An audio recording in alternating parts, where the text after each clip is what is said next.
국민께서도 특검법이 지겨우실 겁니다.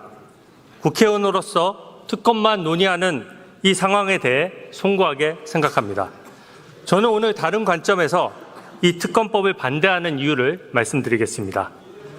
왜 하필 이 시기에 김건희 여사 특검법을 일방 추진합니까? 오늘은 김혜경 여사가, 내일은 이재명 대표가 공직선거법 위반 혐의로 판결을 받습니다. 이재명 대표 방탄용으로 특검을 추진한다는 지적이 나오는 이유입니다. 롱패딩 준비해서 장애 집회한다고 했지만 저는 트렌치코트로 끝날 것 같습니다. 왜냐하면 방탄용 집회는 국민의 진정한 호응을 얻기 어렵기 때문입니다. 그동안 민주당은 김건희 여사의 14개 혐의에 대해서 마치 특검하지 않으면 나라가 망할 것처럼 주장해 왔습니다. 22대 국회에서 민주당은 김건희 여사 관련된 의혹 제기에만 집중해 왔습니다. 그런데 갑자기 도이치모터스, 명태균 의혹 두 가지만 특검하겠다고 합니다. 청문회에서 증인을 겁박하고 강제 구인장을 남발하고 또 증인을 무더기 고발해 오는 등 온갖 갑질을 다 하지 않았습니까? 근데 갑자기 이제 와서 두 개만 특검하는 이 장면이 저는 그동안 민주당이 주장한 의혹들이 가짜이고 엉터리 법안이었다는 것을 명확히 드러내는 것이라고 생각합니다. 이 법안은 최소한의 법리 검토도 되지 않았습니다. 도이치모터스 사건은 대법원의 재판 계류 중인데 그 사람들을 수사하는 특검을 선정하는데 대법원장이 관여하는 것이 맞습니까? 무한비토권을 통해 사실상 야당이 특검을 고르는 것도 세계적으로도 유례가 없는 꼼수입니다. 국민 여러분, 민주당 의원총회가 국회가 아닙니다. 법안은 합헌성을 유지하고 정합성 있는 체계를 갖추기 위해 상임위에서 심도 있는 논의를 거쳐야 됩니다. 고무줄 법안처럼 마음대로 늘렸다 줄였다 하는 이 법안은 민주당 의총에서만 논의되었을 뿐 법사위원인 저조차도 오늘 처음 봤습니다.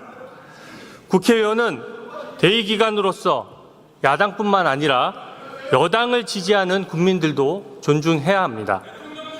최소한의 절차적인 수기도 거치지 않은 이 법안을 왜 민주당 의총에서 결정을 하는 것입니까? 특검 대상에 포함된 명태균 관련 사건, 저는 이 사건을 계기로 정치를 국민 눈높이에 맞게 개혁해야 한다고 생각합니다. 그러나 여당뿐 아니라 야당도 같이 해야 합니다. 민주당은 당대표 선거에 동봉투가 오고 갔는데 연루된 의원들께서는 검찰 출석조차 거부하고 있습니다. 이재명 대표의 최측근이자 민주연구원의 부원장을 지낸 김용은 불법 대선 자금 6억 원을 받은 혐의로 1심에서 무려 징역 5년의 형이 선고됐습니다. 그런데 국민 여러분께 진정으로 사과하는 거 저 한 번도 못 봤습니다. 나아가 이재명 대표는 김용의 변호인들과 단톡방에서 재판 상황을 공유하고 또 변호 전략을 제시하다가 들키기도 했습니다. 민주당 홍익표 전 원내대표도 민주당의 여론조사야말로 불공정했다는 문제를 제기한 바 있습니다. 여야가 다 같이 개혁해야 할 문제인데 왜 이런 일방적인 특검을 발의하는 것입니까? 국회의원은 국민의 혈세를 소중하게 생각해야 됩니다.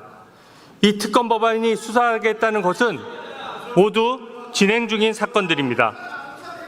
특검은 공짜가 아니라 민주당 추산으로도 100억 원이 넘는 비용이 들어갑니다. 연간 100억 원이면 현재 전자발찌를 부착한 성범죄자의 감시 인원을 지금보다 2배로 늘려서 치안을 확실히 강화할 수 있는 예산입니다. 저는 이 돈을 들여서 왜 특검부터 해야 되는지 도저히 이해를 할 수가 없습니다. 민주당이 의혹을 제기하고 민주당이 고발하고 민주당이 특검까지 골라서 임명하면 그게 무슨 공정한 절차겠습니까?